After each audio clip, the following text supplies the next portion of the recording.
Get your ears wrapped around the Golden State Media Concepts Basketball Podcast. All the scoop you need to know from college basketball to the NBA and even March Madness. News of your rising stars. Topics on and off the hardwood. This is the Golden State Media Concepts Basketball Podcast.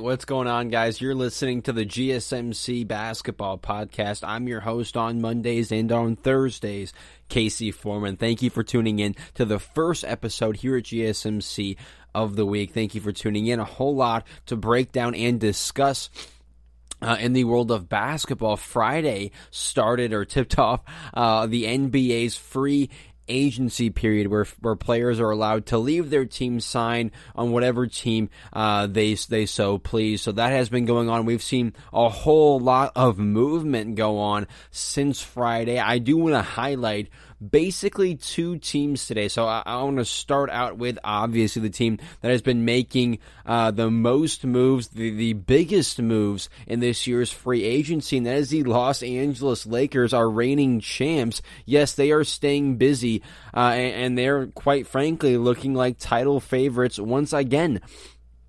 So that's the first team I want to discuss with all the moves they've made, you know, acquiring Dennis Schroeder, Montrezl Harrell, the big surprise there. So don't want to give away everything, but yeah, the Lakers as well as the Golden State Warriors. Obviously a team after the injury to Klay Thompson, a lot of question marks revolving that roster, revolving that franchise right now. They were rebuilding over this past year with the injuries to Klay and Steph, Kevin Durant leaving, so they were, you know, kind of rebuilding this past year, their roster. Now everything seems good and dandy. You know, everyone was healthy. Boom, then the injury to Klay Thompson. So what does this Golden State roster, this team look like next season? What should the expectations be for the Warriors next year? That is what I want to discuss, as well as what the roster is looking like right now, what they can do as well going forward.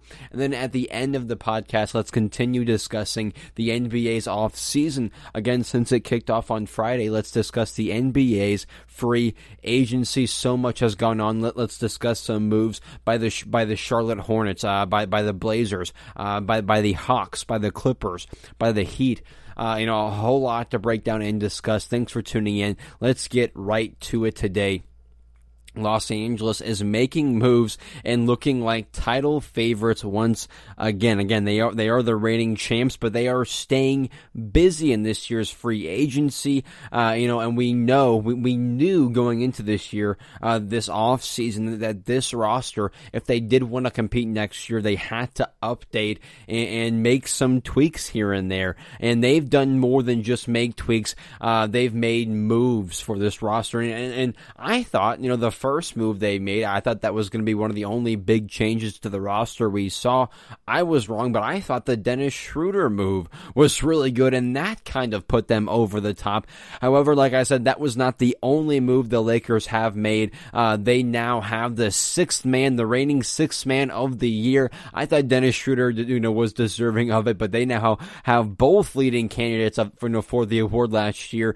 They now have Dennis Schroeder as well as Montrezl Harrell. They steal the sixth man of the year from the Los Angeles Clippers, and when I say no one, I mean no one saw that coming. No one predicted this. We predicted maybe him staying with the Clippers or then going elsewhere for a larger payday. He does neither of those two things. He takes less money than what he would have gotten anywhere else, purely because he wants to play for championships. He wants to play for the team he was competing with last season. So the Lakers, they steal the sixth man of the year from the Clippers. No one saw that coming.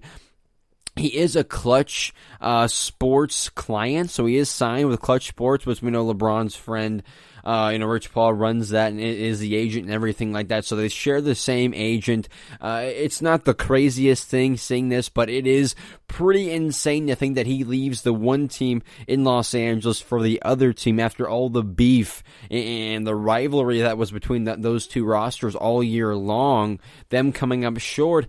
It seems like he didn't want to go at it, obviously. Didn't want to go for it again with that roster. People were fed up with the whole mentality of that team. He moves on to the Los Angeles Lakers. The Lakers are also signing champion Marc Gasol, the other Gasol brother, right? They won a championship, multiple with one Gasol brother. Let's try to do it. Their thinking is, let's try to do it with another one. LA signs Marc Gasol to a 2-year deal. Big move for them. I think he's a veteran center, can stretch the floor, knock down an outside jumper, also can be a defensive anchor in the post when Anthony Davis isn't necessarily on it, which isn't necessarily always happening. It seems like he's always got it going on the defensive side. Should have won the Defensive Player of the Year last year, but they add another two-way player in Marc Gasol, also a two-way player in Montrezl Harrell. So I love these moves by the Lakers. I thought I was kind of hoping for Golden State to sign Marc Gasol. I thought he fit very well, and he would have a much larger role there. They have a rookie center. He would kind of be the mentoring role.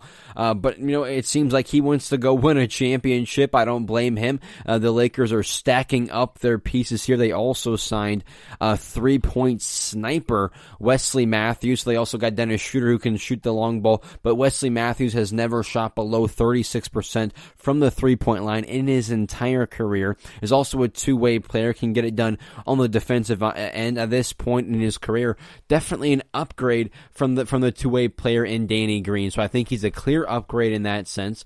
So Wesley Matthews, a three-point sniper, also signed not a 2-year deal, but a 1-year deal, a minimum deal, I should say. So very good for Los Angeles that they're saving a bunch of money from Danny Green. They have Schroeder in that role, and then it's an upgrade from Green to Wesley Matthews. So I love everything they're doing here. They have lost some players, though. It hasn't just been them adding players to the roster they already have in place. No, there have been players leaving just as players have been arriving. Rajon Rondo, Dwight Howard, JaVale McGee, Avery Bradley, all 4 of those players are headed elsewhere. Rondo to the Hawks, Dwight to the Sixers, McGee to the Cavs.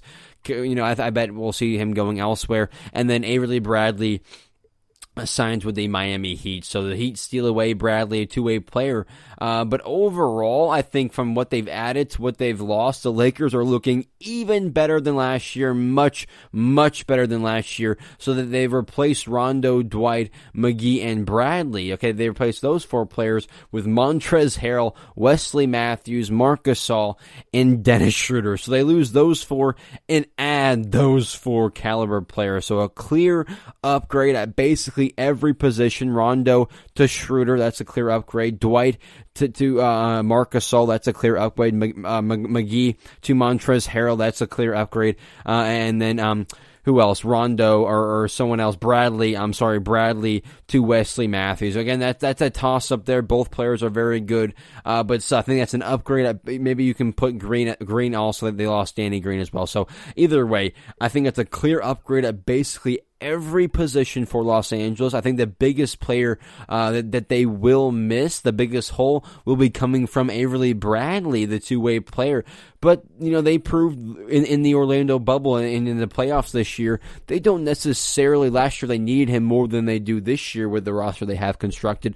And they proved they didn't necessarily need his talents to win a championship. So, again, he might be the biggest. I think Rondo, because of what we saw in the playoffs, arguably, I should say, he should be the biggest, probably should be the biggest hole, not Bradley, just because I was thinking him because we did it on the defensive end as well as the offensive end. But Rondo, with what he did in the playoffs last year, he probably is going to be the biggest hole. But again, overall, Dennis Schroeder, a much younger player, can score the ball at a much higher rate, can shoot the ball much better. Montrezl Harrell being much better than Dwight Howard and JaVale McGee, Marc Gasol also. So clear upgrades, basically.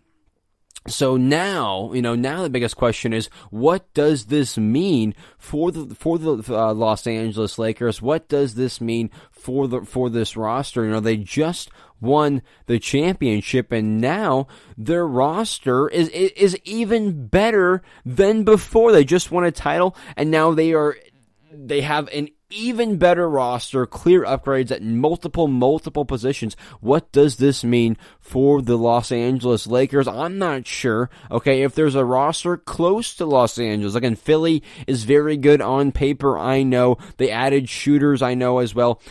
Brooklyn with KD and Kyrie, LeVert, Dinwiddie and stuff, I know is a very capable roster as well. But looking at every team up and down, okay, which lineup, in your opinion, is better out of these two? So Kyrie Irving, Karis LeVert, Kevin Durant, Joe Harris, and then you got DeAndre Jordan or Jared Allen at the center position, and then Spencer Dinwiddie coming off the bench. So that lineup, okay, or LeBron James, Kentavious Caldwell-Pope, Wesley Matthews, Anthony Davis, Marc Gasol, with Dennis Schroeder and Montrezl Harrell coming off the bench. Which do you think is better? I think it is a toss-up. Both are very close.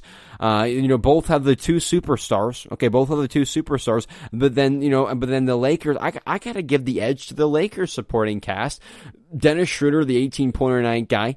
Marc Gasol, veteran center. Montrezl Harrell, also an 18-pointer night guy, six man of the year award. So if these players can keep up at the rate they've been playing, I like the Lakers lineup in comparison to basically any other. And again, Philly is very deep. Brooklyn, obviously, very deep. But this roster in Los Angeles is going to be tough to beat. The road to the championship definitely is going to go through the Lakers. And Rob Pelinka, in my opinion, deserves some credit, man. He deserves some respect for a lot of these signings. I think most of these pieces will seemingly fit great to this roster. So I love basically every move so far. The Marc Gasol move, Wesley Matthews move, Dennis Schroeder, Montrezl Harrell, the big surprise there. So I love every move so far from the Lakers. And again, I can say this again, nobody saw the Montrezl Harrell signing coming. Nobody thought it was even possible. Who thought he would leave the one team in Los Angeles for the other team in Los Angeles, especially because of the feud, the rivalry going down? Again, does this have to do with him? It comes down to he would rather play with LeBron James and Anthony Davis in comparison to Kawhi and Paul George. I guess the whole game plan, the whole vibe of that roster, I guess he was more attracted to what they had going in the Laker roster or Laker or organization. I can't blame him. It seems they seem to be more focused on the Lakers side. Seem to be having more fun as well. Not so much of the enemy of the league, either. So it seems like a better situation. Montrezl can come in, add to the depth of this team. It seems like LeBron James is getting somewhat, I don't want to go overboard here, okay, but still, the Bulls, right? The Michael and his Bulls. It was Michael and Pippen, and then the very good supporting cast they had going alongside them. And now, I don't want to compare this to those Bulls, okay? Obviously, that Bull team, an all-time great team. This is not, I don't think it's an all-time great team, but still, one of the best teams, in my opinion, that LeBron has ever had. So you got AD, LeBron, and then after that, the guys KCP, Wesley Matthews, Dennis Schroeder, Marc Gasol, Montrezl Harrell. This is a deep team, okay? This is one of the best rosters LeBron has ever been on. They are still waiting for Anthony Davis to re-sign. We know we've heard it's just kind of clerical work, right? They're kind of waiting for the next week, figuring out all the details for the contract. Is it going to be a 2-year deal, a 1+1? Is it going to be a longer 4 or 5 year extension? He's still deciding on those two factors, but either way, seemingly expect Anthony Davis to be in Los Angeles for at least the next 2 years, 2 or more years for Anthony Davis in the Laker jersey. So expect that. That's the only thing we're kind of waiting on. Also, Kyle Kuzma, we're waiting on what they're deciding to do with Kyle Kuzma. Will he stay? Will he go? Where's the best fit for him? Either way, I'm going to take a quick break, guys, coming on, we will finish up talking about the Los Angeles Lakers and start discussing the Golden State Warriors. Don't go anywhere. I will be right back. Are you looking for the very best NFL and college football podcast? Then check out the GSMC Football Podcast. Get the latest football news both on and off the field. From the NFL Draft to trades to the rumor mill to the NFL Combines, they got you covered. That's GSMCpodcast.com/football-podcast. Get updates on college rivalries, game day insights, and much, much more. It's football talk the way you want it. This show eats, sleeps, and breathes football. Don't forget to like them on Facebook and follow them on Twitter. Visit GSMCpodcast.com for more info.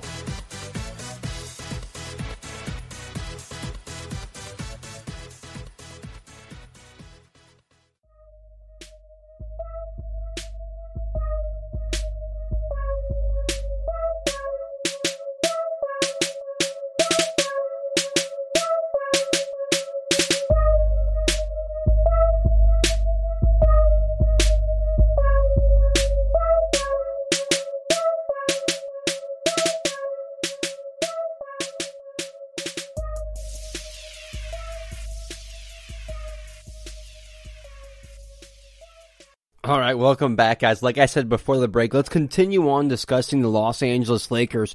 With all the additions they've had so far, not too many questions that I have left, regarding this roster.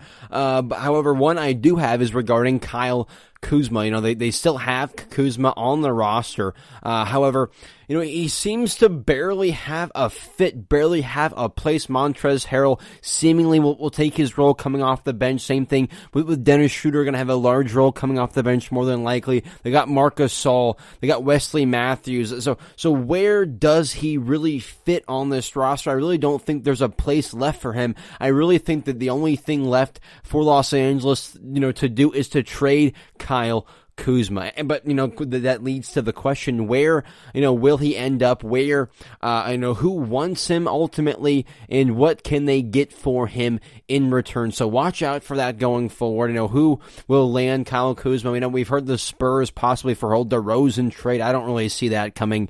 I don't really see that being possible for the whole, with the whole salary cap being a thing.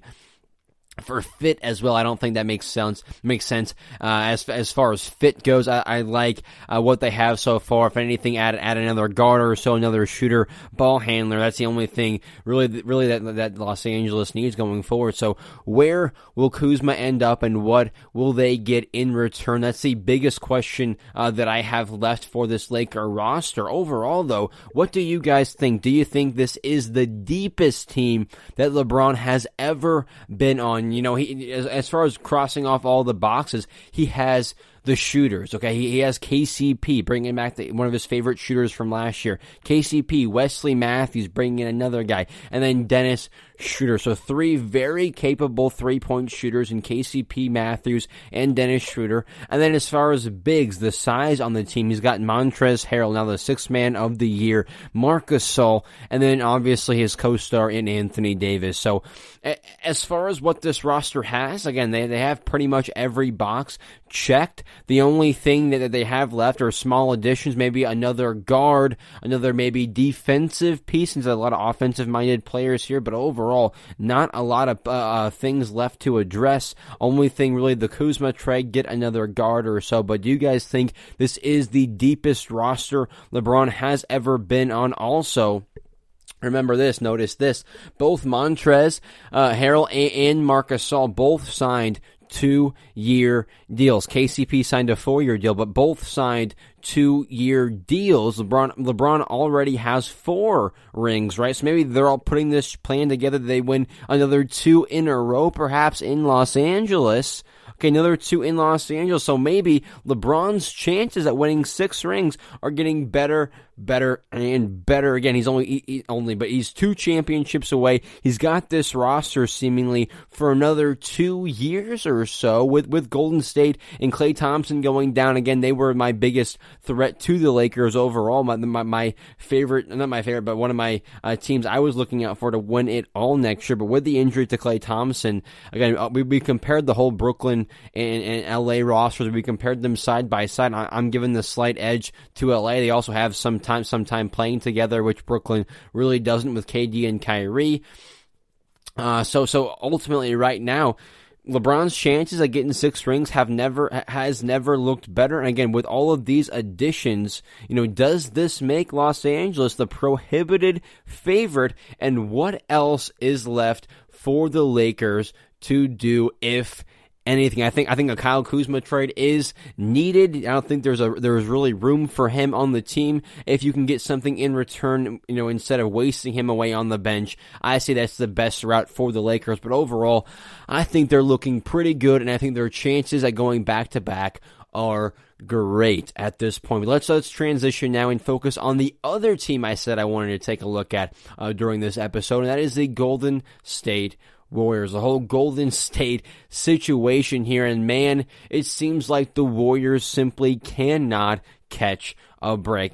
After a year of bad basketball, simply bad basketball, kind of rebuilding, a tanking here, you should say, due to the injury of Klay Thompson, the injury of Steph Curry, the departure of Kevin Durant. So after a bad year of basketball, they got the number 2 pick. Okay, they got who they wanted with the number 2 pick, seemingly in James Wiseman. Everyone was at full strength. Draymond, Steph, Klay. They got the rookie and Eric Paschall. They just got the number 2. They just got the rookie and James Wiseman as well. So everything was looking up for the Warriors, and then bam, on draft night we find out, boom, injury to All-Star Klay Thompson's lower right leg. Couldn't walk on the leg, put any pressure on that side of his body, on that side, on that leg.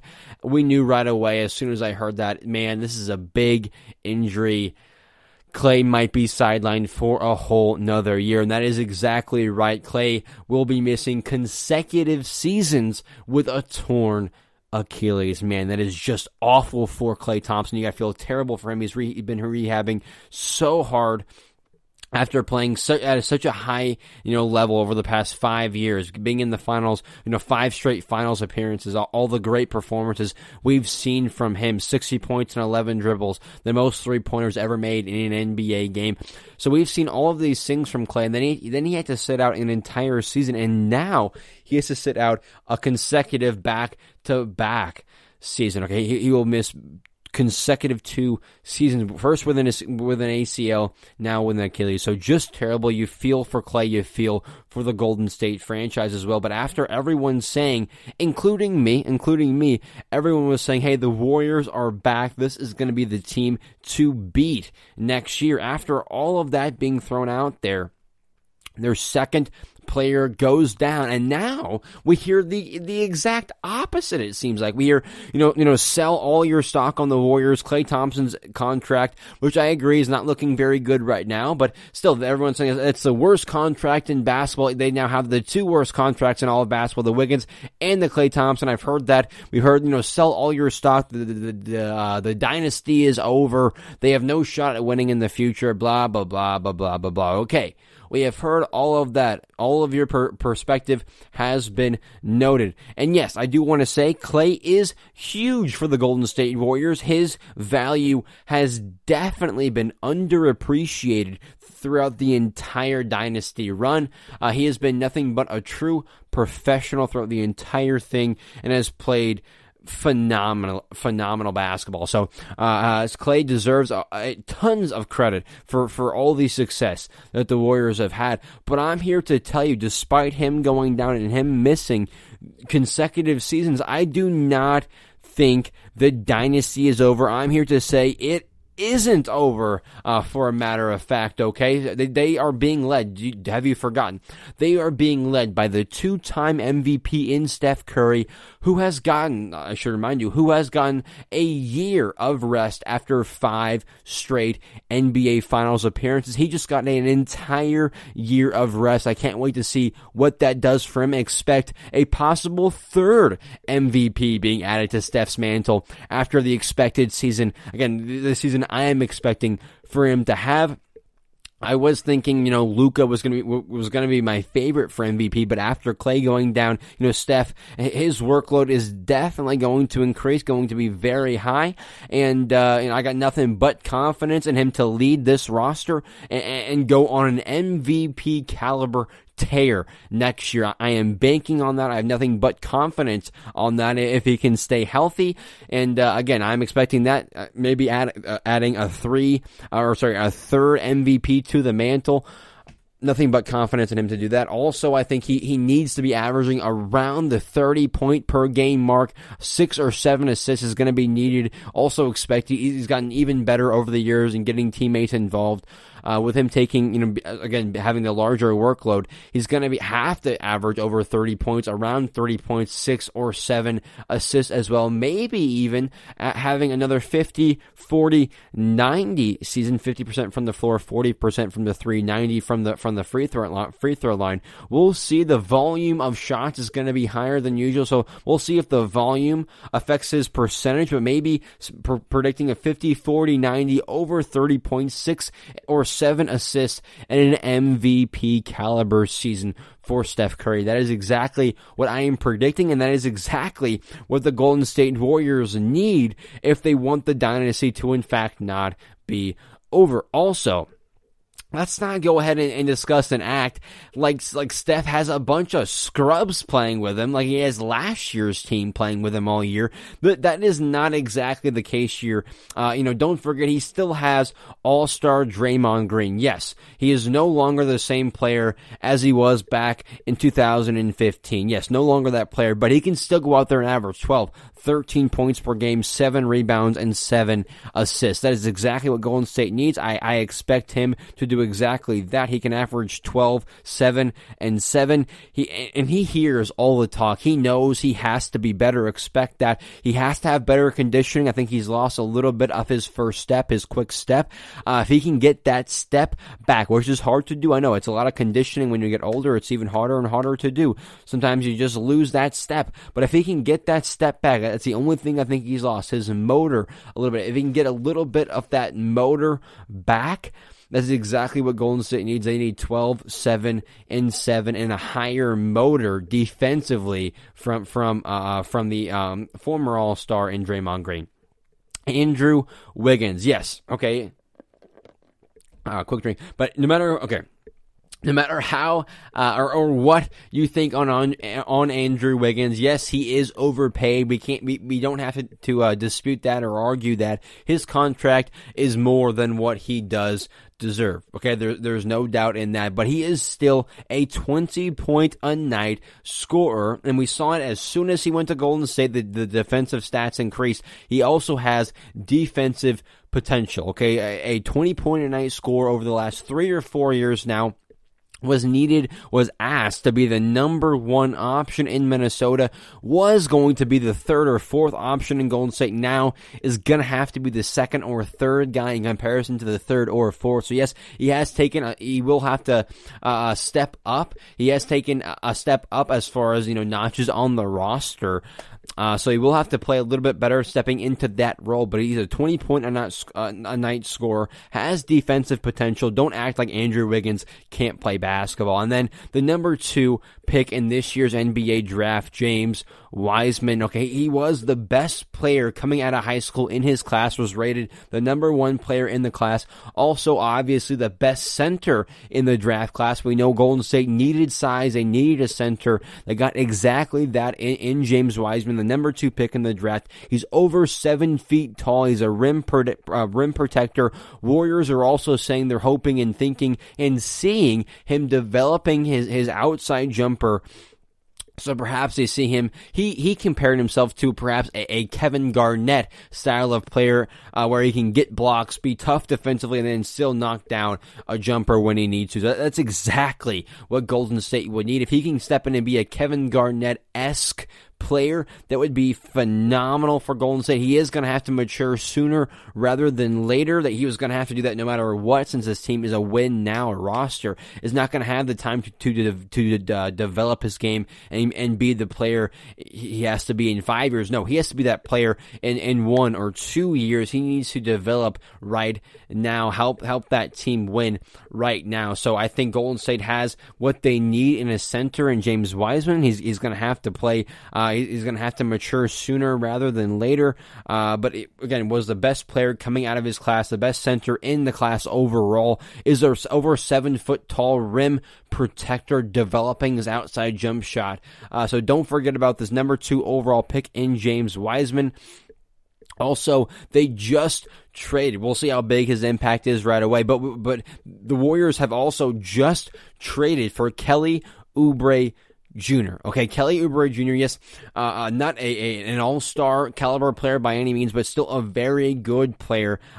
Having a larger role these past 2 years in Phoenix, and for the Suns, he's had a larger role, and he's averaged 17 points and 5 rebounds, and then this past year, 18 points and 6 rebounds in both seasons. He's averaged about a steal and a half per game, so he's a two-way player. Okay, so he cares about the defensive side, can get a steal or so per game, and then he can go out there and get you 17 and 18 points per night. Last year averaged about 34% from the three-point line, 35%, so can spread the floor, can somewhat create his own shot as well. So I love the addition of Kelly Oubre Jr. Klay goes down, you implement a scorer right away.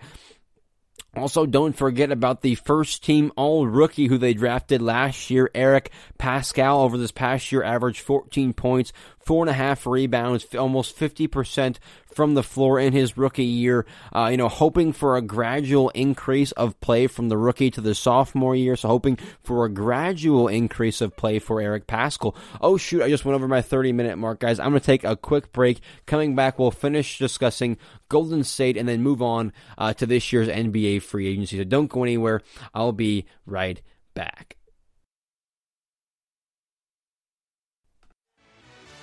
Check out the show that's built on the MMA. From the UFC to extreme cage fighting, they got the fights covered. Check out the GSMC MMA podcast. Get the latest news on past or upcoming fights. Join us as we talk to and about some of the biggest names in the MMA, past, present, and future. When it's the fight game, there's just one show to check out. GSMCpodcast.com/MMA-podcast. Don't forget to like them on Facebook and follow them on Twitter. Visit GSMCpodcast.com for more info.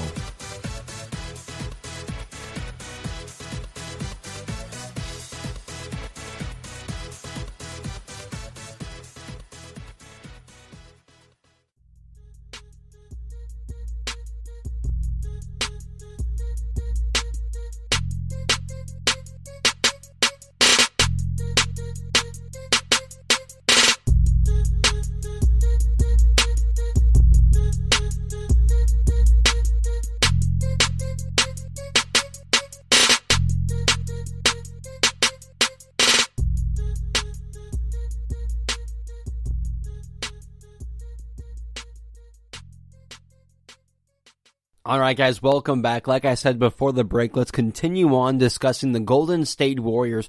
After the Klay Thompson injury, there's been a whole lot of slack, of dissing going on for the Warriors. I'm here to say the dynasty is not over, okay? As far as what Golden State has, yes, Klay going down definitely hurts their chances at winning a championship, if not it erases the chance at winning a championship. But the dynasty is not over, and let's not act like Steph Curry has a whole bunch of scrubs around him and a bunch of guys who can't play basketball. He's still got the all-star, former all-star in Draymond Green. He still has Andrew Wiggins, a 20-point-a-night scorer with defensive potential. They just drafted the number 2 overall pick, the best center in the draft in James Wiseman, the best player coming out of high school in his class. 7-foot rim protector, developing an outside jump shot. They also have, don't forget about the first team all-rookie, the guy I was just discussing before the break, in Eric Paschall last year. 14 points, 4.5 rebounds. They gotta have an increased, level of play from last year to this year. He's gotta stay around the 14 to 15 points. That's gonna be tough because Steph's gonna be taking shots away. Wiggins is gonna be taking shots. Oubre is gonna be taking shots away. So it's gonna be tougher, but he's gonna have to stay around that stat line, around the 14, 15, if not 16 point a night if Golden State wants to still compete and be the team that I think they can be. They need a gradual increase in play from Eric Paschall, the first team all-rookie last year. They also added, to back up Steph Curry, Brad Wanamaker. If you aren't sure, who Brad Wanamaker is, he spent some time in Boston last year, did a very good job backing up Kemba Walker, a very capable player, very good in his role, can knock down an open jump shots, also a versatile defender, can guard the 1, can also at times guard the 2. So a versatile defender, can knock down open jump shots, not necessarily going to go out there and create for himself, create for others, but a very good player in his role, can thrive in the role that you put him in, knock down open jump shots, play some good quality defense. So overall, they also just added a player in Kent Bazemore. Okay, so overall, yes, clearly, they aren't as good if they had Klay. Okay, if they had Klay, yes, they're much better. And if he was healthy, like I said before, the Warriors would be my pick probably to win the title next year. That's how high I am on Steph Curry. That's how high I am on Klay Thompson, on Draymond Green, on this Warrior core that they have put together, on Steve Kerr. That's how high I am on this team, when fully healthy. So clearly, they aren't as good as if Klay was healthy, because the ceiling, if Klay was healthy, is championship, obviously. So yes, now without him, their championship hopes pretty much disappear. They're pretty much gone. I'm not going to sit here and say they can still win the title next year. Steph's going to average 35, 40 points and Oubre is going to get 25. No. Wiggins, no. I'm not going to say all that, because that's not going to happen. But they're going to be a very good team next year. They're going to be maybe the 5th seed in the Western Conference. That's probably where I'll put them at, around the 5th seed. And probably not going to win a championship next year, but depending on the first round matchups, could very well win a first round matchup in the first round of the postseason, make it to the second round, and then who knows, in the NBA playoffs, injuries happen, matchups, all of that, who knows. Golden State could very well be in the Western Conference finals next year. But overall, this, like I said, will be a playoff team. Again, the playoff success or postseason success does depend on the matchups they get. But, talking about the rosters, comparing rosters right now, okay, when I talk about these teams, tell me who you like better than Golden State. Utah. Okay, Utah Jazz. Yes, I really like Donovan Mitchell. I really liked what I saw. We saw multiple 50-point performances from him in the NBA playoffs in the first round. However, they blow the 3-1 lead to the Denver Nuggets.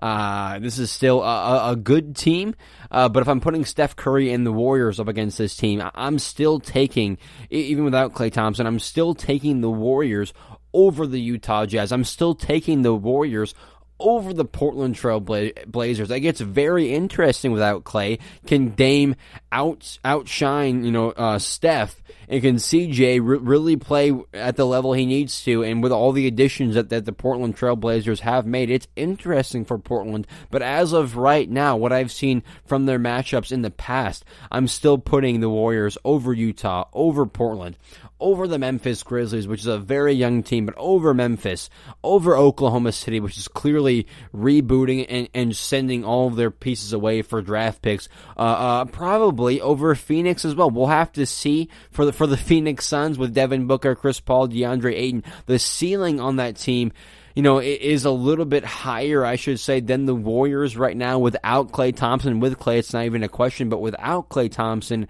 it's kind of a toss-up. Right now, I'm still leaning with Steph, with Golden State over the young team in Phoenix, but they're adding pieces, the Suns are, and it's tough for me to put the Warriors over Phoenix, but still, I'm taking them over Utah, over Memphis, over OKC, over Portland, probably, over Phoenix, probably. So there's a lot of teams I like Golden State better than.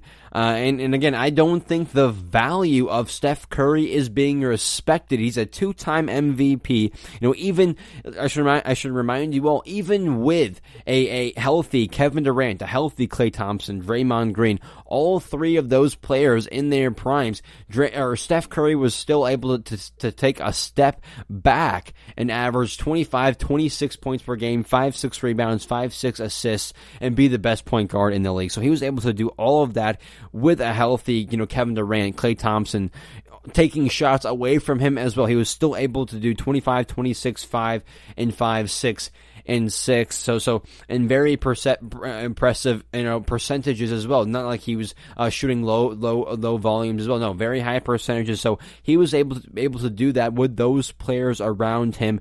I don't think the value of Steph is being respected enough. But now he will have even more of a workload. He will be even more of the focal point of the offense here. But we will really be seeing, can he be the main point? He's been the main player, obviously, but now without Klay Thompson, without his splash brother, without Kevin Durant, now the workload will be higher than ever for Steph Curry. So now I am very interested to see. I have nothing but confidence in him, his level of play, to step up, lead this team, average around 30 points per game, 6-7 assists, maybe even be around the 50, 40, 90 percentage and be in the MVP conversation. We heard Steve Kerr say last year, as soon as Klay went down, when we thought it was kind of going to be the whole Steph and then a whole bunch of guys all year, I think the team they have constructed now is better than what they had last year, no doubt. But we heard Kerr say it last year. We're not going to do the whole Houston Rocket thing with James Harden, be ball-centric, simply put the ball in Steph Curry's hand and say, hey, go to work and win the game for us. He said, we're not going to be the Houston Rockets and James Harden. Steve Kerr said that last year. Not sure if that's a shot at James Harden and the Rockets, or just saying everyone knows they're an ISO, an ISO-centric playmaking team. Shoots a lot of three-pointers, we know, but the Golden State Warriors moves the ball, a lot of ball movement on that roster, as far as the game plan goes. So we said we're not going to change. We're going to continue to move the ball. Again, Steph is looking, in my opinion, with Klay going down, the workload he's going to have, he is looking like a preseason favorite for that NBA MVP award. We know Luka, I think he's going to, make Steph run for his money, make Steph run for his money. KD coming back as well. He could have a comeback season for the ages, could see him being in the MVP conversation. Giannis as well. We know how dominant he is. If he takes a step up, if he gets even better next year, who knows?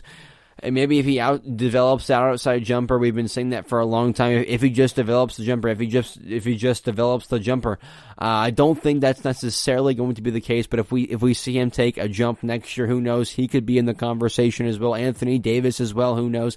So Steph is going to have competition for the MVP award, but as of right now, with the workload he's going to have, the team he has constructed around him, he is my preseason favorite for that MVP award. He's going to have to play that way for Golden State to reach their potential, to reach their ceiling over the next year, to make the postseason, to make it out of the first round. Steph is going to have an MVP caliber season. And again, like I said earlier, I have nothing but confidence in him to do that. The value of Steph has been undervalued, underrespected, not respected enough, underappreciated, I should say. And again, since they really don't have, since they aren't really having championship expectations, really, there are now other things for Golden State to do over this next season. Okay, other things for them to accomplish over this next season now. It's not just, Klay went down, let's just play, try to make the postseason, and that's it. No, there are things for them to do, mid-season or season goals for them to accomplish, I should say. Starting out with the whole young talent thing. They have Wiseman, they have Eric Paschall. It should be for those two young players, since we're not really winning a championship, get those two players in a larger role. Let's develop them sooner rather than later. Let them know, hey, as soon as Klay comes back, it's all hands on deck, and we're trying to win a championship right away again. He's the only piece we are missing. So they should know that they need to be, told we are trying to win sooner rather than later. We are developing right now. So you develop young players like Wiseman and Paschall, get them in a little bit of a larger role than they would have been, and again, try to see what the ceiling is, for those two young players. Also, for a player like Draymond Green, this is a big player for Draymond, with the contract that he does in fact have. We know it's been a decreased level of play we've been seeing for him. It's a telling year for Draymond. Do the Warriors keep him?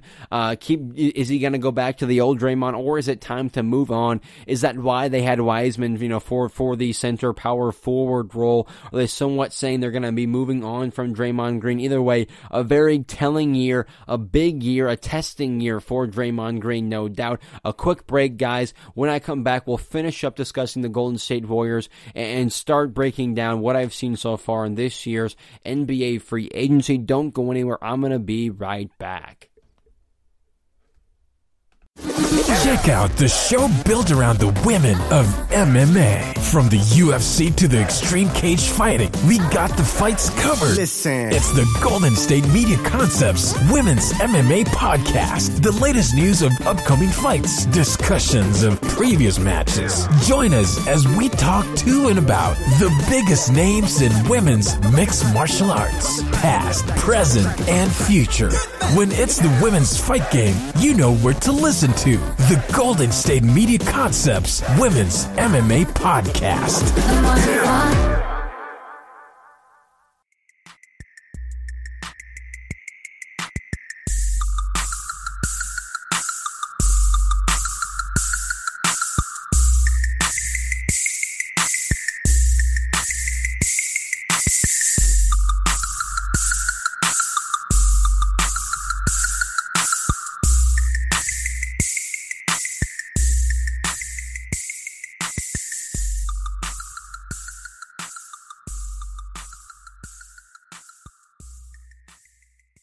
All right, everybody, welcome back for my final segment of the week, of the show, not of the week. I still have another podcast coming out later on, but still, like I said, let's wrap up discussing the Golden State Warriors now. Like I said before the break, a very telling year it is for Draymond Green.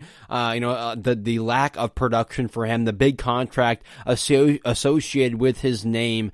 A very telling year, a testing year for him. Is it time for Golden State to move on? Is that why we saw them take the route they did with Eric Paschall, with James Wiseman as well? So perhaps it's time to move on from Draymond Green. This next year, I think, will be the tell of the tale. Also, one more thing they're kind of looking out for next season is, they somewhat could decide here. They brought in Kelly Oubre Jr., Wiggins, both kind of similar players. I think Wiggins has a higher ceiling, but kind of similar players Wiggins and Oubre Jr. are, so they can also kind of see who's a better fit for this team with Steph, with Draymond, perhaps with Wiseman. Who fits better? Oubre, Wiggins. Who's a better fit in the locker room with the players? Who's a better player? Who's putting up better numbers overall? So it is also a somewhat of a deciding year. Who do you like better, Wiggins or Oubre? Can you keep both of them going forward?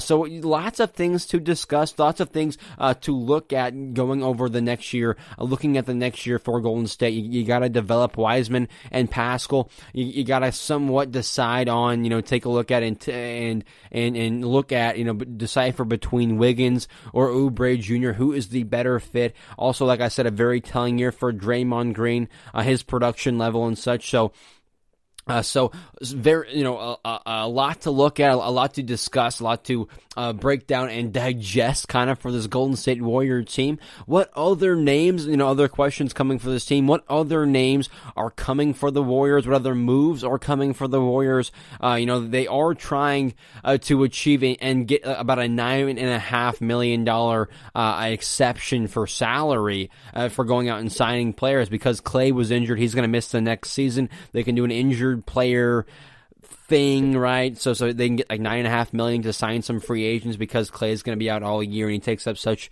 a big amount of the big amount of the cap space. So they're working on getting about $9.5-10 million extra for free agents. They're rumored to be interested in JJ Redick. I think that move would be very good. He's a starting caliber shooting guard, can come in and average 15 points right away, 16 points right away, just catching and shooting, very similar to what Klay does, but you're not getting the defense of Klay.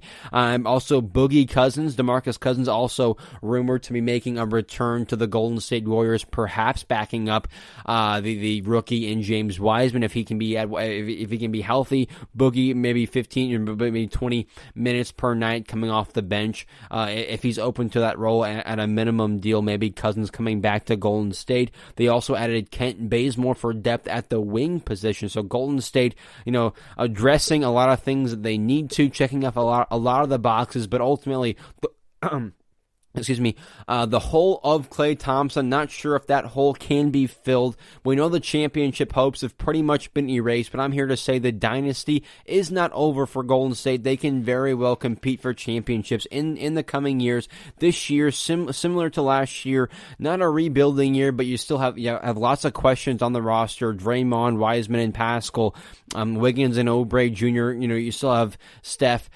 So you look at those things throughout the regular season. You revisit the whole Klay Draymond thing at the end of the year after what you've done, and hopefully.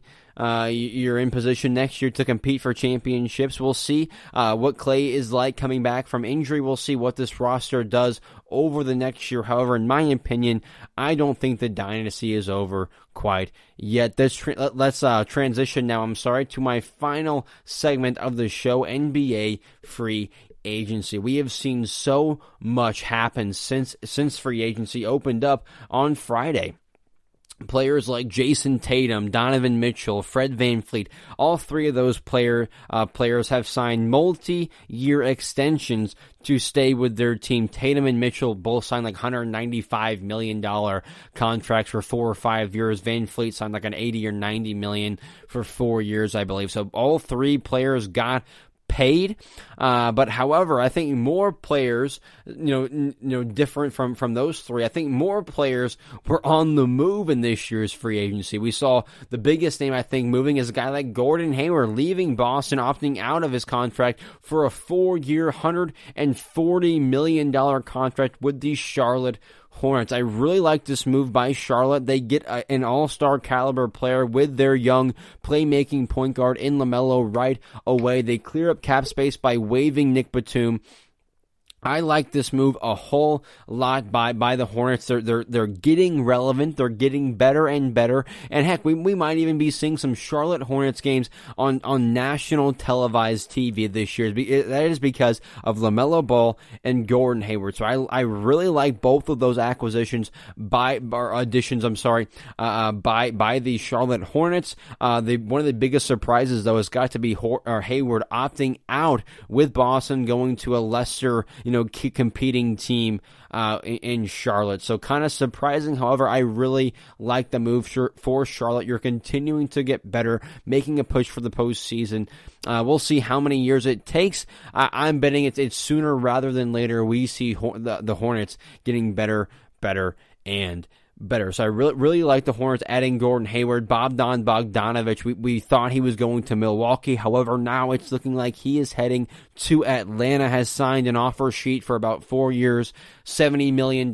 So we'll see if Sacramento matches it. Either way, it looks like he was getting shopped by them. More than likely, they won't match it, and he'll be on his way to Atlanta. So Bogdanovich getting out of Milwaukee, getting out of that trade, going to Atlanta for more money. I really like that move for him and for Atlanta as well. Atlanta continues to make moves, and pushes for that postseason. Joe Harris is staying in Brooklyn on a 4-year deal. Love that for him. He got a payday. He got paid. Brooklyn also has a sharp shooter locked up, a guy for KD, Kyrie to kick out to at the three-point line, and a consistent guy to count on. So I really like the move by Brooklyn to extend Joe Harris. Another really good move by the Hawks. They got Bogdanovich more than likely. Also adding and signing Danilo Gallinari. Okay, Gallinari also going to Atlanta on a 3-year deal. A great addition by the Hawks. He can score 20 points a night, a very capable defender, and over the last couple of years, he has been on two teams that have both overachieved. One, OKC Thunder last year, one, the Los Angeles Clippers a couple of years ago. He was a big part of both of those teams. Now, perhaps he can go to the Atlanta Hawks, do the exact same of what he did in OKC, in LA, give them about 20 points per night, be a capable defender, help them overachieve. The Hawks are making a big push to make the postseason. I really like what Atlanta is doing in this year's off-season and free agency. The Heat, another team getting better. Okay, not enough, but they're getting better and doing what they need to. They're keeping their guy in Goran Dragic around. He signs a 2-year deal, so he's staying around in Miami. The Heat also steal Avery Bradley away from Los Angeles. He's a very good two-way player, a great fit in Miami, can knock down an open jump shot, can go and defend on the other side as well, so he fits perfect in Miami. Miami continues to improve, however, they still need more. Bradley Beal, Giannis Antetokounmpo. It's going to take a player like that, an all-star caliber player, to get Miami over the hump. Avery, not a player that will do that, but still a very good addition to this Miami Heat team. And after the Lakers steal away the sixth man of the year from the Los Angeles Clippers. So the Lakers steal away Harrell from the Clippers, and the Clippers, they re-sign Marcus Morris. That they traded a first-round pick for him last year to the Knicks. They re-sign Marcus Morris to a 4-year deal. They also go out and sign Serge Ibaka to a 2-year deal, pairing up again. We saw Kawhi and Serge win a championship in Toronto again. They're back together in Los Angeles. So I really like the move. I think Serge is a great fit, can go and defend at a high level, knock down open jump shots, can spread the floor at the three-point line, his size as well. So I really like the move of Serge Ibaka. He's played and won with Kawhi before. However, I still think the Lakers have overtaken the Clippers as far as overall quality of roster. They now have two capable six men. They now have two guys averaging over 18 points coming off of their bench, which the Clippers had last year. Now the Lakers have that with Schroeder and Harrell. They also have Marc Gasol adding to the roster, Wesley Matthews added to the roster. So I'm giving the edge to the Lakers still, but still adding Serge Ibaka, a very good move by the Clippers, staying relevant and getting a very good piece that fits very well. Portland, another team that has been making moves. They re-signed Carmelo Anthony. They signed Derek Jones Jr. They re-signed Rodney Hood. They signed Harry Giles to a 1-year minimum deal. So they've been making moves. They also traded for Robert Covington. So they made a lot of moves. I think all of these will help Portland win now. Covington addresses the need of defense. Also at the wing position, can knock down an open jump shot. Carmelo, obviously we know the scoring Carmelo brings. Derek Jones can also be a two-way player, is explosive on the fast break. Rodney Hood was injured last year. Hopefully can come back and be healthy. Harry Giles, I think it's Giles, a very young player, has upside on both sides of the floor. So I like all of these moves by Portland. All of them are going to help them win. As far as Boston goes, yes, they lost Gordon Hayward. They lost Gordon Hayward, a very big player. We'll see how big his value was in Boston. But they did sign Tristan Thompson, a center they did need. So they signed Tristan Thompson, and then they signed a backup point guard in Jeff Teague. So Jeff Teague, Tristan Thompson, both of those are very good additions to the team. But overall, we know with this Boston Celtic team, it's going to come down to that big three: Jason Tatum, Jaylen Brown, Kemba Walker, and then obviously they have Marcus Smart after that. But it's going to come down to those three, that big three, to lead and win. Okay, so I like the moves by Boston. They lost a big player in Hayward, added some pieces they need in Jeff Teague and Tristan Thompson. We'll see if that's enough for Boston to get it done. Also, some more notable moves before I end the show today. Some notable moves. Dwight Howard is heading to the Philadelphia 76ers to back up Joel Embiid.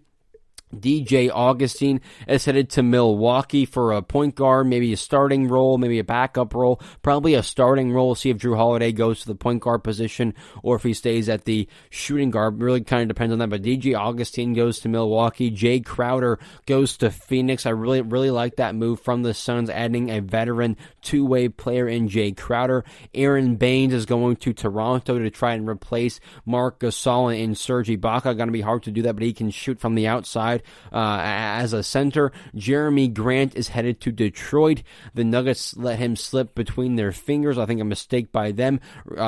Christian Wood is going to Houston. The Pistons let him slip, but they signed Plumlee, Okafor, and Jeremy Grant. So Detroit has been pretty busy in this year's free agency. Christian Wood goes to Houston.